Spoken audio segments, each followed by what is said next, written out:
Hi guys! So obviously, long time no see.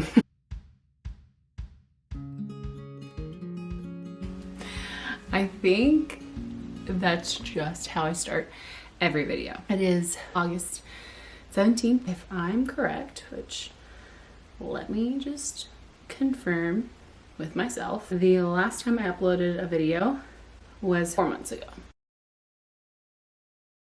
Yeah, it's been a while. And I have been really wanting to sit down and film a video and update you guys with everything. Literally, I am going to be 36 weeks on Friday, and the last video I filmed, I was telling you I was pregnant. There's a lot, a lot has happened since that video, but a lot has happened since that video, right?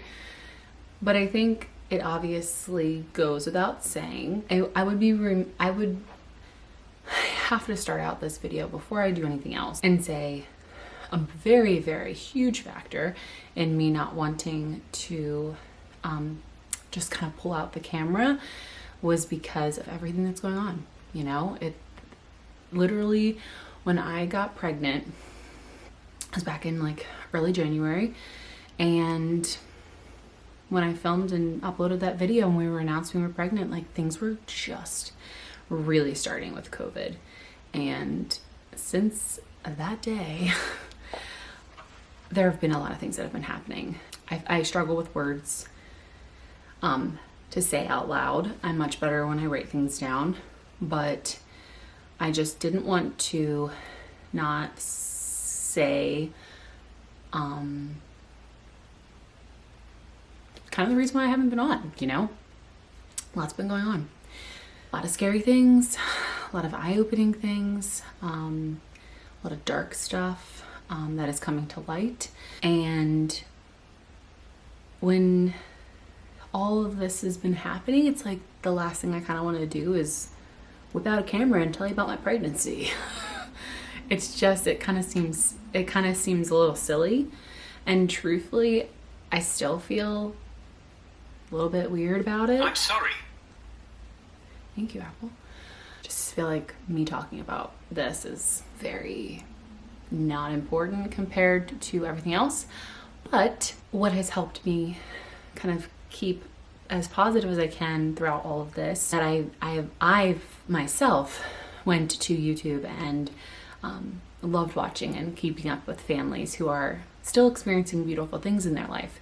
I'm hoping that this can be a little bit of one of those moments for you too, where when you're watching it, kind of go somewhere else for a little bit, because I think as important it is to educate yourself and be informed on everything and to know what's going on.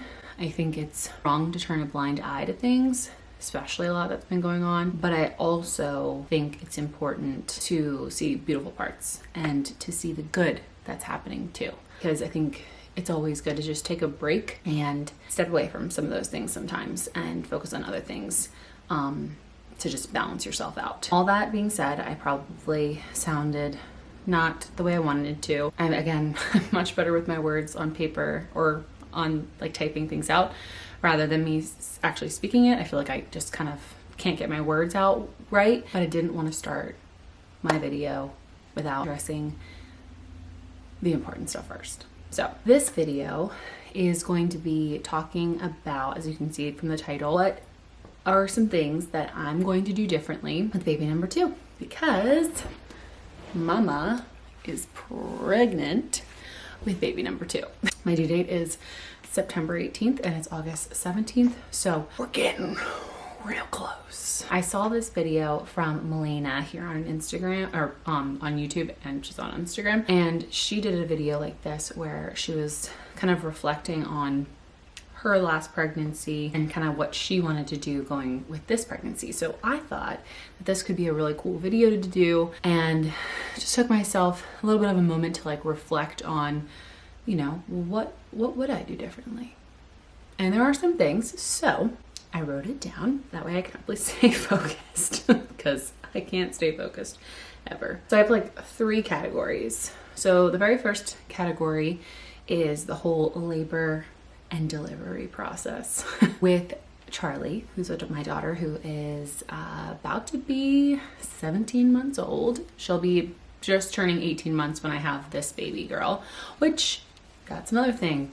I'm having a girl, so I will have 2 girls, and I'm super excited. With Charlie, I kind of educated myself. I kind of knew what to expect, or like what the general labor process was like. So I never went through it, so I was very, I don't think I was ever as anxious or as nervous as I was when I was having her. I just felt so like I just didn't know what to expect. There's just so many things you just don't know. You don't know until you go through it. I don't think I was setting like expectations, but I did have like, I think I just put so much pressure on myself for things to go a certain way, right? And with this pregnancy, I have actually found that I've been educating myself a lot more on labor and like coping techniques to help with labor pain, different positions you can maybe birth in. I think I just am really going into it being a little bit more well-rounded with like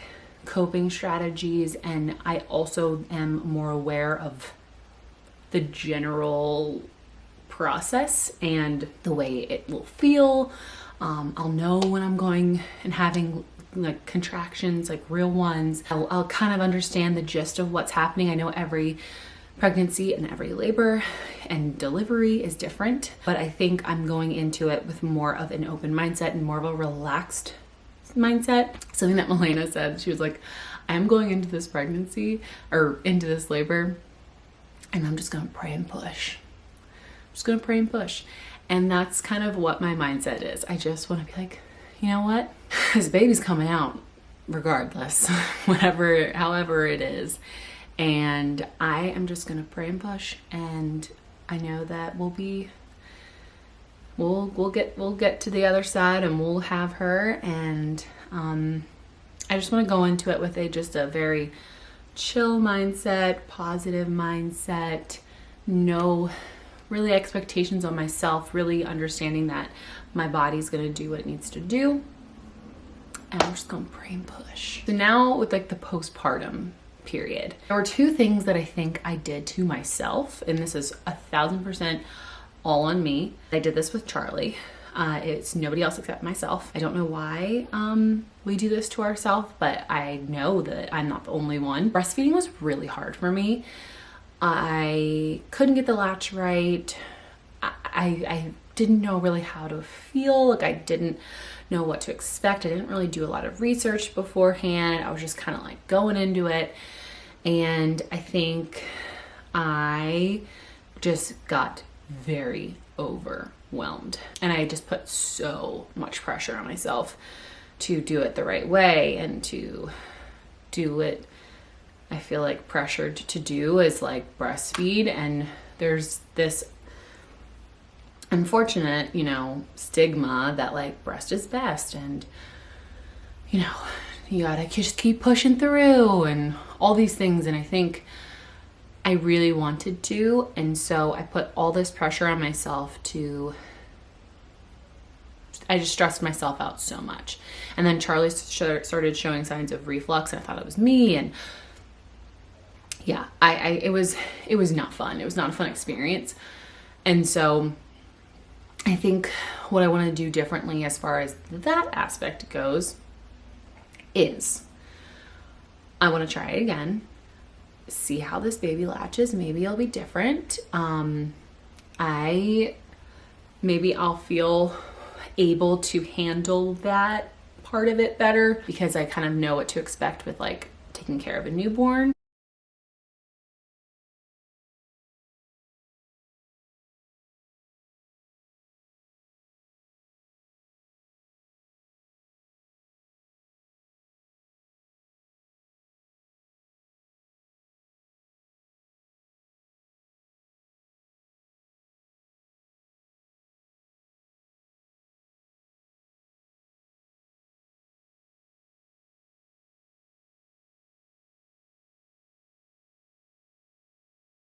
Also am not going to beat myself up as much if ultimately I still decide just like I did with Charlie, that I want to go the formula route and help myself mentally. So if that's the case, I'm not going to beat myself up as much.